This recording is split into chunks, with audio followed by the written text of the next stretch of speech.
आपटे वाचन मंदिराच्या अध्यक्षा सौ सुषमा दातारजी, व्यासपीठावर विराजमान श्री मोहनराव पुजारीजी, काशीनाथ जगदाळेजी, सुजित सौंदतेकरजी, तहसीलचे तहसीलदार श्री सुशील बेलेकरजी, आमचे मित्र स्वानंद, या आपटे वाचन मंदिराचे सर्व पदाधिकारी,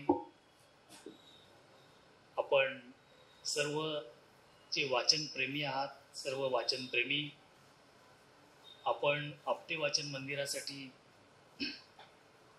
जे दाते म्हणून आपण या आपटे वाचन मंदिराला सपोर्ट करत असता, सर्व ते दाते, सर्व डोनर्स, सर्व शुभेच्छक आणि उपस्थित बंधू भगिनींनो,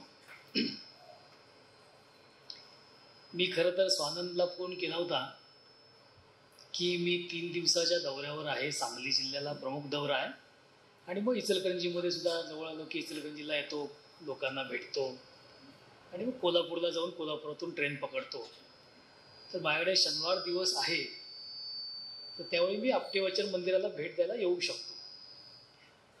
पण मला थोडं जरा अवघडल्यासारखं झालं आहे की जे काही 50 लाख रुपये शासनाकडून मिळालेले आहेत त्याबद्दल कृतज्ञता, हे शब्द जरा मला अवघडल्यासारखे वाटतात. मी असं समजतो यामध्ये कृतज्ञता व्यक्त करण्यासारखं काहीच नाही, हे माझं कर्तव्य आहे. ही गावातली ही संस्था आहे, त्याच्यामुळं या गावचा एक नागरिक म्हणून किंवा या पदावर असल्याची संधी म्हणून मला हे आपटे वाचन मंदिरासाठी मुख्यमंत्री धर्मादाय निधीतून 50 लाख रुपये मंजूर करण्यासाठी मला पुढाकार घेता, जास्तीत जास्त प्रयत्न सहभाग घेता आला, हे मी माझं भाग्य समजतो. मोहन पुजारी सरांना विनंती वगैरे असे शब्द अजिबात कुणी वापरायची आवश्यकता नाही, हे माझं कर्तव्य आहे, हा माझा आनंद आहे, मला समाधान देणारी बाब आहे की मला हे आपटे वाचन मंदिराकरता हे करता आलं. कारण आपटे वाचन मंदिराचे माझे आणि आपटे वाचन मंदिराचे खूप जुने संबंध आहेत. म्हणजे या गावचा मी आहेच, पण ज्यावेळी स्पर्धा परीक्षेला तयारी मी सुरू केली त्यावेळी स्पर्धा परीक्षेला अनेक वेगवेगळ्या गोष्टींचा संदर्भ हा आपल्याला शोधावा लागतो, त्याचा अभ्यास करावा लागतो. मी थोड्या वेळापूर्वी दुपारी 3:30 वाजता टागोर वाचनालय आपलं जे आहे त्याचं काम आता सुरू झालेलं आहे आणि मंगलधाममध्ये त्यांची अभ्यासाची व्यवस्था केलेली आहे, त्या ठिकाणी गेलो होतो.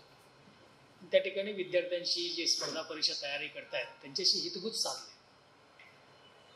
तर त्यांना देखील मी सांगितलं की वाचन आणि त्यासाठी परीक्षेसाठी लागणारे संदर्भ पुस्तकं हे आपल्या आसपास असणं फार गरजेचं आहे आणि ही सारी सुविधा ही आपटे वाचन मंदिरामध्ये आहे. मला आठवतं मी ज्यावेळी स्पर्धा परीक्षेची तयारी करत होतो त्यावेळी मी या ठिकाणी यायचो. अनेक तास मी या आपटे वाचन मंदिरामध्ये मी घालवलेले आहे आणि विशेषतः आपला जो न्यूजपेपरचा कक्ष जो आहे त्या ठिकाणी वेगवेगळ्या पद्धतीचे न्यूजपेपर, इंग्रजी आहे, हिंदी आहे, मराठी आहे, हे मी वाचायचो त्या ठिकाणी. एक वर्षभर मी अभ्यास इथल्या चौंडेश्वरी मंदिरामध्ये जाऊन अभ्यास केला स्पर्धा परीक्षेचा. त्यावेळी थोडा वेळ मी मंदिरातून इकडे यायचो न्यूजपेपर वाचण्यासाठी. तर आपल्याला बऱ्याच वेळेला हे लक्षात येत नाही की आपण किती मोठं काम करत आहोत, पण ही चांगली सोय न्यूजपेपरची आणि आपल्या पुस्तकांची सोय ही समाजातल्या अनेक लोकांना आपण उपलब्ध करून देत असतो. त्याचा फायदा कसा काय करून घ्यायचा हे प्रत्येकावर अवलंबून आहे. मला तो फायदा करून घेता आला. त्यावेळी महाराष्ट्र टाइम्स हा दुपारी यायचा आदल्या दिवशीचा आणि तो आम्ही वाचायचो. आता तर लगेच होतो आणि इन्स्टंट आता आपल्याला इंटरनेटवर पण मिळतो. पण अजूनही आपल्याला न्यूजपेपर वाचन स्पर्धा परीक्षेच्या मुलांच्यासाठी आवश्यकच आहे आणि शिवाय इतर नागरिकांच्यासाठी सुद्धा न्यूजपेपर, वेगवेगळ्या पद्धतीची पुस्तकं यांचा एक खजिना या आपटे वाचन मंदिराच्या माध्यमातून सर्वांना उपलब्ध होत असतो. तेव्हापासून मी आपटे वाचन मंदिराशी संबंधित आहे आणि ज्यावेळी शासनामध्ये शासकीय सेवेमध्ये आलो त्यावेळी सुद्धा ज्या ज्या ठिकाणी मी काम केलं त्या ठिकाणी मी प्रत्येक ठिकाणी आपटे वाचन मंदिराचा आवर्जून उल्लेख करायचो की की ग्रंथालय कसं असलं पाहिजे, विविध ॲक्टिव्हिटी या कशा असल्या पाहिजे, हे या ग्रंथालयाकडून आपटे वाचन मंदिरकडून शिकण्यासारखं आहे. म्हणजे बालमनामध्ये किंवा गावामध्ये जी मुलं मोठी होत असतात त्यांना गावातल्या अनेक गोष्टी आपण पाहत असतो, अनुभवत असतो, त्याचा आपल्या मनावर हा परिणाम होत असतो. तसंच मला सुद्धा या ग्रंथालयाचा, या इथल्या सगळ्या गोष्टींचा परिणाम हा खोलवर असा आहे. त्याच्यामुळे मी जिल्हाधिकारी यवतमाळ असताना 1999 ते 2002 या 3 वर्षाच्या कालावधीमध्ये मी जिल्हाधिकारी यवतमाळ म्हणून काम केलं. तर त्यावेळी मला अशीच कल्पना सुचली की आपण जिल्ह्यामध्ये ग्रंथोत्सव सुरू करावा.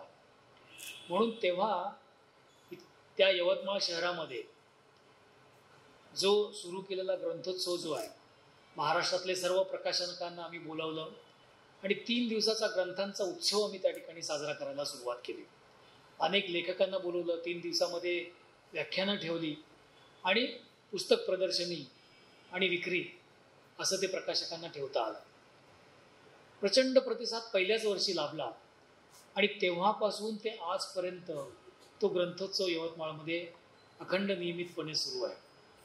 तर मला असं वाटतं की ग्रंथोत्सवाची ही संकल्पना कुठंतरी मी आपटे वाचन मंदिरामध्ये जात होतो, हे ग्रंथालय पाहिलं होतं, पुस्तकं पाहिली होती, पुस्तकांची रेलचेल, लोक येतात, पुस्तकं घेतात, वाचन करतात, कुठंतरी मी पाहिलं होतं, अनुभवलं होतं. त्याचा परिणाम म्हणून का होईना मला ती संकल्पना सुचली असावी. तसंच मी औरंगाबादला, म्हणजे सध्याचं छत्रपती संभाजीनगर, तिथेही या पद्धतीचा ग्रंथोत्सव सुरू केला, ग्रंथ प्रदर्शनी सुरू केली आणि त्याही ठिकाणी आता हे दरवर्षी हे सुरू झालेलं आहे. त्याच्यामुळं गावातल्या संस्था त्या केवळ इमारतीमध्ये राहिलेल्या संस्था नसतात, ते अनेक लोकांच्यावर वेगवेगळ्या पद्धतीनं परिणाम करणाऱ्या असतात, हे आपण लक्षात ठेवलं पाहिजे. आता ही संस्था जी आहे याला तर 150हून जास्त वर्ष झालेली आहे. एवढी मोठी प्रदीर्घ इतिहास असणारी अशी ही संस्था, हे खरं तर गावाचं वैभव आहे.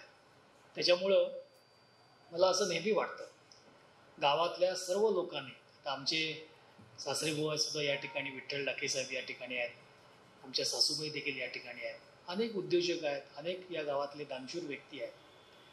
तर सर्वांनी ही भावना नेहमी ठेवत आहेतच आणि आणखी ठेवली पाहिजे की गावातल्या अशा ज्या संस्था आहेत या संस्थांचं वैभव हे टिकलं पाहिजे आणि त्याच्यामध्ये उत्तरोत्तर त्याच्यामध्ये भर घातली पाहिजे. या संस्था मोठ्या झाल्या पाहिजेत, त्या संस्था बळकट झाल्या पाहिजेत, कारण याच संस्था हे गावाचं सांस्कृतिक वैभव टिकवणाऱ्या अशा आहेत.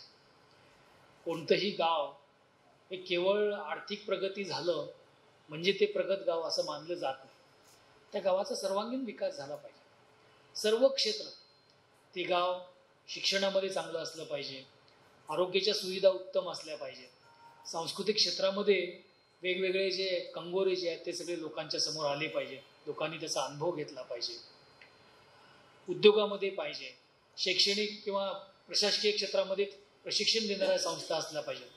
म्हणून दुपारी मी ज्यावेळी टागोर वाचनालयामध्ये गेलो त्यावेळी जस्ट माझ्या मनामध्ये अशी संकल्पना आली की इचलकरंजीमध्ये जे स्पर्धा परीक्षा देणारे विद्यार्थी आहेत त्यांना हे खूप चांगलं असं सेंटर गावामध्ये बनत आहे, तर त्यालाही सगळ्यांनी सपोर्ट केला पाहिजे. आपल्या गावातले मुलं मुली हे स्पर्धा परीक्षेसाठी येत आहेत. आता मला माझ्या त्यावेळी अभ्यासाची सोय घरी नव्हती, पण मी मंदिरामध्ये गेलो, मला अभ्यास करता आला. सगळ्यांना अशा अडचणीमुळे मला स्पर्धा परीक्षा देता आली नाही अशी म्हणण्याची वेळ आपण कुणावरही येऊ दिली नसली पाहिजे. म्हणजे विद्यार्थ्यांच्यामध्ये टॅलेंट आहे, जिद्द आहे, पण काही गोष्टी सोयीसुविधा कमी पडल्या म्हणून आपल्या गावातला विद्यार्थी स्पर्धा परीक्षेमध्ये किंवा कुठल्या क्षेत्रामध्ये येऊ शकला नाही, हे फार मोठं पाप होईल असं मला वाटतं. तर म्हणून आम्हा सगळ्यांची ही जबाबदारी आहे की गावामध्ये अशा संस्था, टागोर वाचनालय खूप चांगली संस्था ही तयार होत आहे स्पर्धा परीक्षेसाठी, त्याला देखील स्ट्रेंथन केलं पाहिजे. तसंच बाळकृष्ण बुवा आपलं जे संगीत विद्यालय जे आहे, आता मगाशी जितेंद्र कुलकर्णी आहेत का, हां आहेत, आपण तिथं असता बाळकृष्ण बुवामध्ये, त्यालाही मी भेट दिली होती. हे बाळकृष्ण बुवा इचलकरंजीकर हे संगीत क्षेत्रामध्ये फार मोठं नाव आहे. म्हणजे मी सांस्कृतिक विभागाचा 3 वर्ष मला सचिव पदाचा कारभार सांभाळता आला, तर त्यावेळी मी अनुभवलं अरे हे व्यक्तिमत्व फार मोठं आहे. म्हणून त्यावेळी लगेच मी आलो, बाळकृष्ण बुवा मंदिरामध्ये भेट दिली, विचार विनिमय केला, काय करता येईल. मग त्यावेळी ठरवलं की आता आपण या ठिकाणी जेवढे सांस्कृतिक कार्यक्रम घेता येईल शासनाचे ते इथं घेऊन टाकायचे. त्याच्यामुळं 3-4 कार्यक्रम आपल्याला या ठिकाणी घेता आले. शास्त्रीय संगीताचा घेता आला, बालनाट्य शिबिर या ठिकाणी घेतलं आपण. बालनाट्य शिबिर या ठिकाणी झालं. अनेक मुलांना त्या ठिकाणी बालनाट्याचं प्रशिक्षण घेता आलं. आपण शाहिरी महोत्सव घेतला, बऱ्याच जणांनी अटेंड केला असं. या ठिकाणी राजू नादाब पण आहेत. तर असे अनेक उपक्रम आपल्याला घेता आले की जेणेकरून आपलं इचलकरंजी केंद्र हे सांस्कृतिक चळवळीचं केंद्र सुद्धा बनलं पाहिजे. यासाठी असे उपक्रम हे आपल्याला घेता आले. तर आपल्या गावातल्या सर्व नागरिकांनी, सर्व दानशूर व्यक्तींनी आणि सर्व क्षेत्रामध्ये काम करणाऱ्या व्यक्तींनी एकत्र येऊन यासाठी आपण काय करता येईल तेवढं आपण करण्याचा प्रयत्न याच्यामध्ये केला पाहिजे. आता ज्यावेळी मी मुख्यमंत्री कार्यालयामध्ये होतो त्यावेळी मुख्यमंत्री धर्मादाय निधी हा निधी असतो. दरवर्षी त्याच्यामध्ये बजेटमध्ये काही अमाऊंट टाकली जाते. मग माझ्याकडे ते प्रस्ताव यायचे, माझ्याकडेच यायचे. मी पाहायचो, स्क्रुटनी करायचो, मग मुख्यमंत्र्यांची मंजुरी घेऊन त्याला निधी द्यायचा. असे काही प्रस्ताव मी बघायला लागलो. अरे बाप रे म्हणलं, हे असले प्रस्ताव आहेत आणि आपल्याकडं इतकी 150 वर्षाची परंपरा असणारी आपली ही संस्था आहे. अशा संस्थांना तर पहिल्यांदा दिलं पाहिजे आपण. पण बरेचसे त्याच्यामध्ये म्हणजे राजकीय देखील प्रस्ताव बरेचसे येत असतात. आता लोकशाहीमध्ये ते आवश्यकच आहे, ते असणारच आहे. लोकशाही राजकारण या गोष्टी काही आपल्याला टाळता येणार नाही. पण मुख्यमंत्री कार्यालयामध्ये मी आहे तर ही माझी जबाबदारी आहे की राष्ट्र संस्था ज्या आहेत, चांगल्या संस्था ज्या आहेत त्यांना प्राधान्याने मदत ही मिळाली पाहिजे, जे खरंच करतात. म्हणून मग हा प्रस्ताव स्वानंदशी बोलणं झालं. मग दातार मॅडम आणि आपण सर्वजण लगेच तयार झाला आणि तो प्रस्ताव आपल्याला तयार करता आला आणि हा आपल्याला निधी आपला मिळाला. आणि मला मगाशी राऊंड घेतला त्यावेळी पाहताना खरंच मला आनंद झाला की अतिशय सार्थकी असा हा शासकीय निधी. शेवटी शासनाचा निधी म्हणजे काय, लोकांचाच निधी असतो. लोकांच्याकडूनच गोळा केलेला तो कर, तो म्हणजे शासकीय निधी असतो. तर हा लोकांचा निधी, शासनाचा निधी सार्थकी लावण्याचं काम हे आपण सर्वजण करत आहात. म्हणजे आपण वेगवेगळे कॉम्पॅक्टर पाहिले, पुस्तकांत ठेवण्याची कपॅसिटी तुमची वाढली. अनेक पुस्तकं त्यामध्ये मावणार आहेत. 40% कपॅसिटी वाढली असं स्वानंद यांनी सांगितलं, आपण सांगितलं. त्यामुळे ही पुस्तकं जास्त येतील, ती जास्त टिकतील व्यवस्थित ठेवल्यामुळं आणि गावातल्या लोकांना ही वाचनासाठी मिळतील याचा आनंद आहे. असं आपण एक सेक्शन केलेलं आहे मुलांच्या वाचनासाठी, एक वेगळा सेक्शन आपण केलेला आहे. फार कमी ग्रंथालयामध्ये हा सेक्शन आपल्याला दिसतो.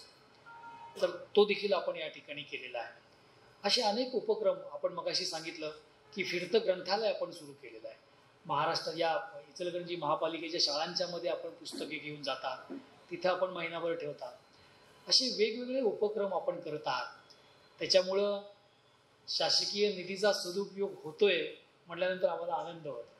कारण हा आनंद फार कमी ठिकाणी आम्हाला पाहायला मिळतो. तर असा या संस्थेच्या ठिकाणी हा पाहायला मिळतोय. तर ही अत्यंत आनंदाची अशी बाब ही आहे. याच्यामध्ये काही सूचना मला द्याव्याशा वाटतात. मी दुपारी जे टागोर वाचनालयामध्ये गेलो होतो, स्पर्धा परीक्षा मुलांच्यापर्यंत मी संवाद साधला. आता विनोद पण त्या ठिकाणी होते. तर त्यांना मी विचारलं, विद्यार्थ्यांना एक 100च्या आसपास संख्या असेल विद्यार्थी, त्यांना मी विचारलं की या गावामध्ये आपटे वाचन मंदिर आहे, याला किती जणांनी भेट दिलेली आहे. तर फक्त एका विद्यार्थ्याने हात वर केलेला. हे थोडं जरा मला आश्चर्य वाटलं. आणि त्यालाच मी म्हटलं, अरे बाबा 150 वर्षाची परंपरा असणारं हे आपटे वाचन मंदिर आहे. मग त्यांना म्हटलं, तुम्ही याच गावातले आहात का कुठले बाहेरचे आहात? याच गावातले आहेत.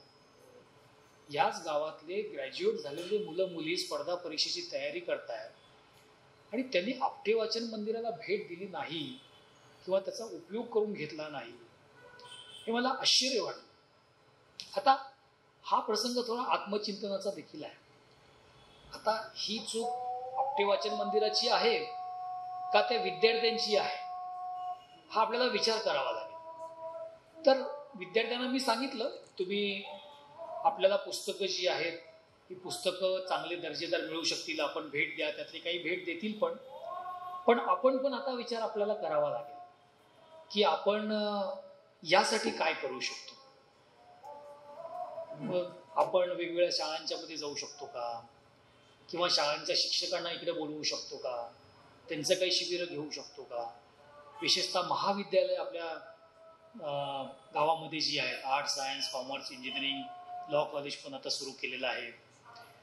मगाशी आम्ही ॲडव्होकेट प्रीती पटवा यांच्या घरी गेलो होतो. त्याही ऐकलं लॉ कॉलेजला शिकवायला जातात. मला खूप आनंद झाला. तर लॉ कॉलेज आहे, अशा ठिकाणी थोडं जाऊन आपण हे ग्रंथालय आहे, आपण याचा फायदा घ्या. थोडं आपल्याला या पद्धतीने काही प्रोएक्टिव्हली करता येईल का, आपण अवश्य याच्यावर विचार करावा असं मला वाटतं. याच्यामध्ये दुसरं जे आहे, दुसरा उपक्रम जो आपल्याला करता येईल असं जो वाटतो, ते म्हणजे या ठिकाणी शिक्षकांना बोलवून शिक्षकांचं प्रशिक्षण घेणं किंवा त्यांना उद्बोधन करणं, हे काही करता येईल का याचाही आपण विचार करावा लागेल.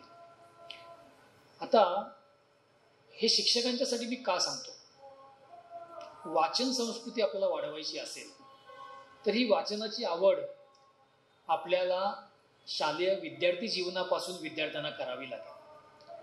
म्हणजे आता या ठिकाणी बरेच लेखक आहेत. बापू तळवलकर या ठिकाणी लेखक आहेत, त्यांनी इचलकरंजीवर खूप छान पुस्तक लिहिलेलं आहे. किंवा बाकीचे पण काही आणखी लेखक याच्यामध्ये असतील, किंवा ज्यांना वाचनाची आवड आहे त्यांनी सांगावं की त्यांना ही वाचनाची आवड कधी निर्माण झाली. तर बहुसंख्य लोक हे सांगतील की मी शालेय जीवनामध्ये असताना मला माझे शिक्षक होते, ते मला पुस्तकं द्यायचे, वाचायला सांगायचे, आणि तेव्हापासून मला वाचनाची आवड निर्माण झाली. माझा अनुभव सुद्धा तसाच आहे बरं का. म्हणजे मी व्यंकटराव हायस्कूलला असताना गोगटे सर, महाजन सर जे आहेत, ते वाचनाला खूप प्रोत्साहन द्यायचे. म्हणजे महाजन सरांनी तरी मला इतकी पुस्तकं दिली आणि त्यावेळी मी ती वाचलेली आहे. त्यामुळं मला वाचनाची आवड ही गोगटे सर आणि महाजन सर यांच्यामुळे झाली असं मी अभिमानानं सांगतो. म्हणजे महाजन सर तरी पुस्तकं असे द्यायचे, म्हणजे पुस्तकांच्या बद्दलचं प्रेम शिक्षकांना किती असावं याचं महाजन सर हे उत्तम उदाहरण आहे. म्हणजे महाजन सर हे सायकल, आता तर मला वाटतं अजून सायकलवरनं फिरत नसतील, सायकलवरनंच आहे का मोटर सायकलवर. तर एकदा ते गोगटे सरांच्याकडे गेलेले होते, सायकल भाड लावली आणि आतमध्ये गेले, बाहेर आले, सायकल चोरीला गेली. मग ते सांगायचे की माझी सायकल चोरीला गेली. मला एकदा त्यांनी सांगितलं सायकल चोरीला गेली. सर म्हणलं फार वाईट झालं सायकल चोरीला. त्याचं काही नाही हो सायकल गेल्याचं, त्या सायकलला एक मागं पुस्तक लावलं होतं मी आणि ते विनायक दामोदर सावरकर यांचं 1857चं स्वातंत्र्य समर ते पुस्तक, त्याचं मला दुःख आहे. म्हणजे असे शिक्षक या गावामध्ये आहेत जे विद्यार्थ्यांना अशी पुस्तकं देतात, वाचायला आवड निर्माण करतात. म्हणून शिक्षकांच्या मध्ये तुम्ही विद्यार्थ्यांना पुस्तकं वाचण्यासाठी तुम्ही सांगा. आता शिक्षकांना सुद्धा वाचनाची आवड असली पाहिजे हा भाग त्याच्यामध्ये मी गृहीत धरतो. त्यांना आवड असेल, निदान काही असे मोजके शिक्षक प्रत्येक शाळेमधले मुख्याध्यापकांना सांगून त्यामध्ये काही मदत लागली तर मला सांगा. मी शाळेतल्या शिक्षणाधिकाऱ्याला सांगतो, एक शिक्षक ते निवडतील की जो ग्रंथालय सांभाळतो. प्रत्येक शाळेमध्ये ग्रंथालय थोडंफार असतं, ती सांभाळण्याची एकावर जबाबदारी असते, आवडीचा शिक्षक. तर अशा शिक्षकांना आपण बोलवून त्याला एकदा सगळं दाखवणं अगोदर, बाबा हे सगळं आहे, मग तू तुझ्या मुलांना सांगा आपण ही योजना सुरू केलेली आहे, फिरतं ग्रंथालय, तुम्ही जाऊ शकता. असे उपक्रम आपल्याला सुरू करता येईल. आता ही आवड विद्यार्थ्यांना, वाचनाची आवड विद्यार्थी दशेमध्ये का केली पाहिजे, तर याचं मी नेहमी एक उदाहरण मी देतो किंवा कारण सांगतो. वाचन का केलं पाहिजे, तर आपण दोन प्रकारचे व्यक्ती बघतो. एक ऑर्डिनरी व्यक्ती आहे आणि दुसरी एक्स्ट्रा ऑर्डिनरी आहे. तर मी विचारतो, ऑर्डिनरी व्यक्ती आणि एक्स्ट्रा ऑर्डिनरी व्यक्तीमध्ये फरक काय आहे, तर मग फरक आहे वर्ड एक्स्ट्रा. ऑर्डिनरीच्या समोर एक्स्ट्रा शब्द लावला की तो एक्स्ट्रा ऑर्डिनरी शब्द होतो. हा एक्स्ट्रा हा शब्द किती तसा छोटा आहे खरं तर, 5 लेटरचा एक्स्ट्रा शब्द आहे. तर हे व्हॉट मेक्स यू एक्स्ट्रा हा प्रश्न विचारला पाहिजे. छोटासा शब्द एक्स्ट्रा हा तुम्हाला एक्स्ट्रा ऑर्डिनरी बनवतो. कशामुळं तुम्ही एक्स्ट्रा ऑर्डिनरी बनता? माझा अनुभव आहे वाचनामुळं तुम्ही ऑर्डिनरी व्यक्तीचे एक्स्ट्रा ऑर्डिनरी व्यक्ती तुम्ही बनू शकता. म्हणून तुम्ही वाचन करा असं मी बऱ्याच वेळेला सांगतो. दुसरं मला असं नेहमी वाटतं, थोडे हे आध्यात्मिक आहे किंवा स्पिरिच्युअल आहे, पण प्रत्येक माणसाने आपल्या आयुष्यामध्ये एक काहीतरी अखंडपणा, ही माझ्या आयुष्यामध्ये हा अखंडपणा सुरू आहे, कंटिन्युअस वेव्ह सुरू आहे. आणि त्या मार्गावर जाता जाता मी इतर पण कामं करतोय. असं अखंड चालणारी बाब ही काय असली पाहिजे? आता याची उत्तरं अनेक जण देतील, वेगवेगळ्या पद्धतीने देतील. कुणी म्हणेल की कुटुंबावरचं प्रेम हे माझं अखंड आहे आणि ते करता करता मी जॉब पण करतो, ते करता करता मी इतर काही कामं करतो. पण प्रमुख माझी धारा जी आहे, मेन प्रवाह जो आहे माझ्या आयुष्यातला, हा कुटुंब आहे. काही जण योग्य आहे, कुठलंही उत्तर चुकीचं नाही आहे. काही जण काय म्हणतील, जे वर्कोहोलिक असतात ना, की नाही मला माझं ऑफिसचं काम जे आहे हे मला महत्त्वाचं आहे, ते करता करता फॅमिली आहे, मनोरंजन आहे, गावाला जाणं आहे, इतर गोष्टी आहेत, माझा मुख्य प्रवाह हा ऑफिसचं काम आहे. महाजन सरांच्यासारखा सामाजिक सेवा करणारा माणूस काय करेल, समाजसेवा ही माझी अखंड चालणारी गोष्ट आहे. त्यामध्ये मग मध्ये जरा जेवण भूक लागली तर मी जेवणार, झोप आली तर झोपणार, असं म्हणणारे काही व्यक्ती आहेत. मला असं वाटतं की अखंडपणा माझ्या आयुष्यातला हा वाचन असला पाहिजे. मी वाचन करतोय आणि वाचन करताना मग बाकीच्या गोष्टी ज्या आहेत त्याही मी करतोय. आणि वाचन हा जर आपला बेस असेल तर आपण जिथं कुठं असो, कुटुंबाबद्दल मला वेळ घालवायचा आहे तर वाचनाच्या आधारे जी प्रगल्भता आली असेल, कुटुंबाबद्दलचं प्रेम निर्माण झालं असेल, या गोष्टी आपोआप तुमच्या होतील. तुम्ही ज्या क्षेत्रामध्ये काम करता त्या क्षेत्रामध्ये काम करताना वाचनामुळं तुम्हाला जी प्रगल्भता आली असेल त्याच्यामध्ये काम करू. आपण वकिली करत असू तर प्रचंड वाचन केलेलं असेल, त्याच्या आधारे जस्ट समोर उभा राहताना मला त्याचा फायदा होईल. उद्योग व्यवसाय करताना मी त्या उद्योग व्यवसायाबद्दल जे प्रचंड वाचन केलेलं आहे ते करताना मला उद्योग हा सहजतेनं मला करता येईल. तर इतकं वाचनाचं महत्त्व आहे असं मला वाटतं. आता हे प्रत्येकाने ठरवायचं आहे, आपला अखंड प्रवाह काय ठेवायचा आहे. मी आपलं थोडं मला जे वाटतं ते मी सांगितलं. तर या सगळ्या गोष्टी ज्या आहेत या गोष्टीसाठी वाचन हे फार महत्त्वाचं आहे असं मला वाटतं. आपटे वाचन मंदिर जे आहे हे गावचं वैभव आहे आणि या आपटे वाचन मंदिरांनी आणखी काही पावलं पुढं टाकावीत असं मला वाटतं. म्हणजे आपण दरवर्षी व्याख्यानमाला आयोजित करत असता, हे देखील आहे. व्याख्यानमाला या देखील मुलांच्यावर परिणाम नागरिकांच्यावर खूप मोठ्या प्रमाणामध्ये करत असतात. या व्याख्यानमालेला शाळेतली कॉलेजची विद्यार्थीही जास्त संख्येनं आले पाहिजेत, त्यासाठी सुद्धा जाणीवपूर्वक प्रयत्न आपण करावेत. कारण जसं वाचन व्यक्तिमत्वाला आकार देतं तसंच विचार ऐकलेले जे आहे, व्याख्यानं ऐकून सुद्धा अनेक लोकांच्यावर प्रभाव हा निर्माण होत असतो. मला त्याचा फायदा झालेला आहे. मी आपटे वाचन मंदिरामधली सुद्धा विद्यार्थी दशेमध्ये काही व्याख्यानं मी ऐकलेली आहेत. आपले किती वर्ष झाले आता व्याख्यानमालेला? आता 55 वर्ष, 56 वर्ष झाले. मी पुण्याला शिकायला होतो, पुण्याला सुद्धा तिथे सुद्धा वसंत व्याख्यानमाला आहे, तिथेही मी त्या ठिकाणी जायचो. म्हणजे एक असा नादच लागला पाहिजे.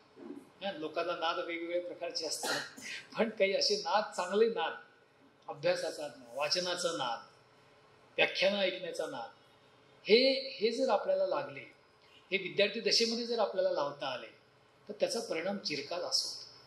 म्हणजे मी IAS आहे याच्यामध्ये वाचन आणि विविध प्रकारची व्याख्यानं ऐकणं याचा फार मोठा परिणाम माझ्या व्यक्तिमत्वावर झालेला आहे. म्हणजे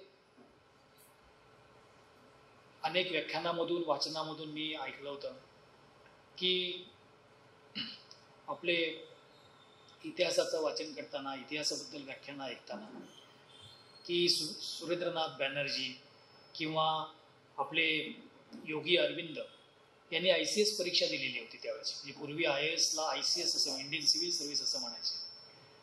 तर या व्यक्तींनी ICS परीक्षा दिलेल्या होत्या. या ICS परीक्षेमध्ये आता आपण IAS परीक्षा आपण जर दिली आणि ज्यांनी ही ICS परीक्षा पास केली होती यांच्या या पंक्तीला जाऊन बसण्याचा आपल्याला निदान मी ती परीक्षा देऊ शकलो असं मला करता येईल का, अशी प्रेरणा कुठेतरी माझ्या मनामध्ये हे विचार यायचे. हे व्याख्यानातून ऐकल्यानंतर किंवा वाचनातून असे विचार आपल्याला प्रकट मनामध्ये निर्माण होऊ शकतात. म्हणून चांगली व्याख्यानं आपण आयोजित करत आहात, याची परंपरा 55-56 वर्ष झाली, ही चांगली बाब ही आहे. याच्या पुढं आणखी काय करू शकतो? मला असं वाटतं की प्रत्येक व्यक्तींनी आणि प्रत्येक संस्थेनी आता पुढं काय हा प्रश्न सातत्याने विचारला पाहिजे. आता पूर्ण झालं असं म्हणलं की झालंच, मग आपण तिथंच थांबतो. तर आता पुढं काय हा प्रश्न आपल्याला विचारावा लागेल. तर आपण प्रगती आपण करू किंवा त्या दृष्टिकोनातून वेगवेगळ्या ॲक्टिव्हिटी करू. तर आता पुढं काय याच्यामध्ये काही मला सूचना अशा द्याव्याशा वाटतात की आता आपल्याला साहित्य संमेलन आपल्याला कसं भरवता येईल त्यासाठी आपल्याला प्रयत्न करावे लागतील. तर यासाठी काही आपण 2 वर्ष मी तिथून प्रयत्न करत होतो. टीम येऊन पण गेलेली होती, पण आपल्याला मागच्या वर्षी जे झालं ते दिल्लीला झालं, त्यावेळीसुद्धा टीम येऊन गेली होती. नंतर पुन्हा एकदा आली, तर आता ते साताऱ्याला ठरलेलं आहे. पुढचं 100ावं मला वाटतं ते पुण्याला ठरलेलं आहे. पण आपण माघार घ्यायची नाही, आपण लढत राहायचं. आणि हे कसं आहे की ज्यावेळी टीम येते थोडंफार त्याच्यामध्ये राजकीय गोष्टी असतात, ते आपण मगाशी मी सांगितलं, ते मान्य केलं पाहिजे, पण त्या पुरेशा नसतात. They are necessary but not sufficient. Sufficient आवश्यक काय आहे की आवश्यक तशी इकोसिस्टीम त्या गावामध्ये आहे का, सपोर्ट सिस्टीम त्या गावामध्ये आहे का. मराठी साहित्य संमेलन आमचं 1975ला झालं, पु ल देशपांडे यांच्या अध्यक्षतेखाली. 50ावं ते होतं, गोविंदराव हायस्कूलमध्ये ते झालेलं होतं.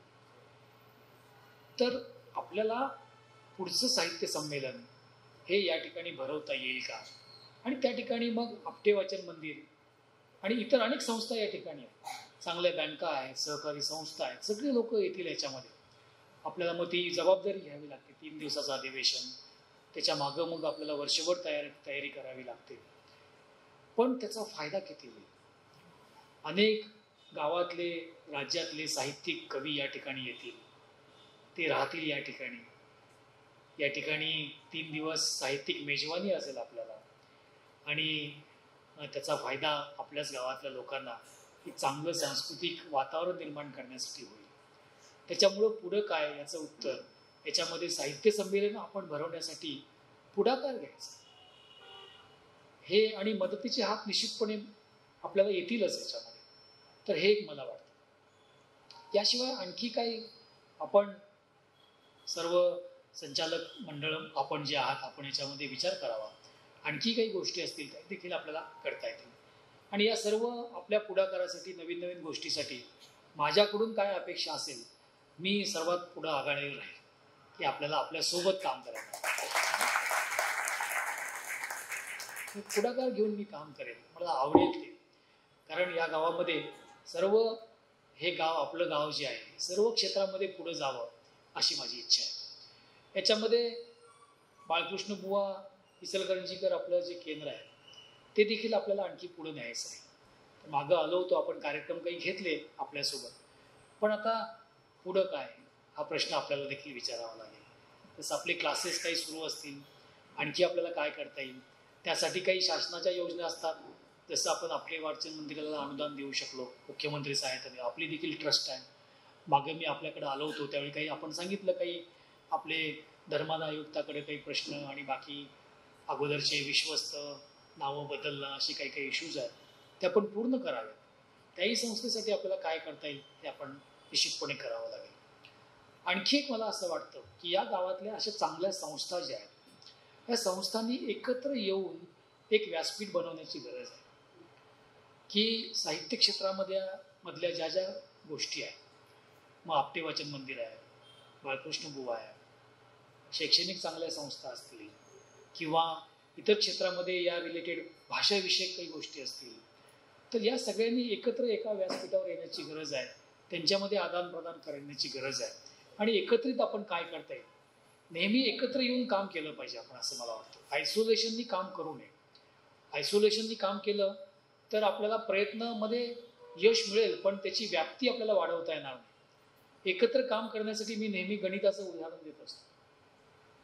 म्हणजे गणितामध्ये या व्यक्तीने ठरवलं की मला खूप जोमानं काम करायचं, पण मी एकटाच करणार आहे, मग मी कोणासोबत करणार नाही, असं जर म्हटलं तर एचा आउटपुट मी आता दुप्पट काम करतो, तर जोरात काम करतो, असं जर ठरवलं तर पहिल्या कामापेक्षा त्याचा आउटपुट जो आहे तो ए स्क्वेअर आहे, एचा ए स्क्वेअर होईल. बी या व्यक्तीने ठरवलं मला पण जोरात काम करायचं आहे, पण मी पण एकटा करणार. बीनं डबल काम केलं, बी स्क्वेअर होईल. पण ए आणि बी यांनी जर एकत्र काम केलं तर ए प्लस बी ब्रॅकेट स्क्वेअर, याचं एक्सपान्शन माहिती आहे, ए स्क्वेअर प्लस बी स्क्वेअर प्लस 2ab. म्हणजे हा 2ab जो आहे ना, हा एकत्र आल्यानंतर आपल्याला अतिरिक्त आउटपुट हा याच्यामध्ये मिळतो. 3 लोक जर आले, A plus B plus 3 bracket cube, आणखी मोठा झाला, म्हणजे A cube plus B cube plus C cube plus twice A B plus twice B C plus, खूप वाढत जातं ते. म्हणजे ही एकत्र येऊन काम करण्याची ताकद आहे. म्हणून मला असं वाटतं की या गावातल्या ज्या वेगवेगळ्या संस्था आहेत, त्या संस्थांनी एकत्र यावं. आणि बऱ्याचशा सामाजिक संस्था देखील आहेत. मी असं ठरवलं आहे माझ्या पुढच्या एखाद्या व्हिजिटच्या वेळी या गावातल्या ज्या सामाजिक संस्था ज्या आहेत त्यांच्यासोबत एक बैठक घ्यायची आहे. आणि आपण आयसोलेशननी काम करण्याच्या ऐवजी let us come together, work together, असं सगळ्यांना आव्हान करायचं आहे आणि एकत्र काम करायचं आहे गावासाठी, अशी माझी इच्छा आहे. तर या सर्व संस्थांच्या मध्ये सगळ्यात अग्रणी अशी ही कुठली संस्था असेल तर ती आपली आहे, आपटे वाचन मंदिर. या आपटे वाचन मंदिरामध्ये एक मंदिर आहे, हे नाव आपण खूप चांगलं दिलं आहे. वाचनालय वगैरे एवढ्यापुरतं मंदिर न ठेवता आपण याला मंदिर हे नाव दिलेलं आहे. तर ज्यांनी हे नाव दिलं असेल मी त्यांचं कौतुक करतो, आभार मानतो की हे मंदिर याला, म्हणजे मंदिर म्हणजे पवित्रता आहे. मंदिर म्हटल्यानंतर पवित्रता आपल्याला येते. तर असं हे पवित्र ठिकाण आहे वाचनाचं. तर अशी ही वैभवशाली संस्था याची आणखी उत्तरोत्तर भरभराट हो. आणि कुठलीही संस्था जी आहे केवळ इमारतीतून घडत नाही. संस्था चालवणारे कसे असतात, त्या संस्थेचे सदस्य जे आहेत त्यांचा सक्रिय सहभाग किती आहे याच्यावर ते घडत असतं. आणि आपण सर्व संस्था चालवणारे जे आहात त्या ठिकाणी दातार मॅडम आणि सर्व आपण जे आहात, आपण सर्वजण अतिशय शुद्ध हेतूने, चांगल्या हेतूने आपण हे चालवत आहात. त्यामुळे ही संस्था इथंपर्यंत आलेली आहे आणि पुढे देखील त्याची वाढ होणार आहे. या गावातले जे सर्व संस्थेचे सदस्य आहेत ते देखील याला सहकार्य करत आहेत. त्याच्यामुळं ही संस्था आणखी वाढणार आहे. माझ्या खूप खूप शुभेच्छा. धन्यवाद. जय हिंद, जय महाराष्ट्र. धन्यवाद सर.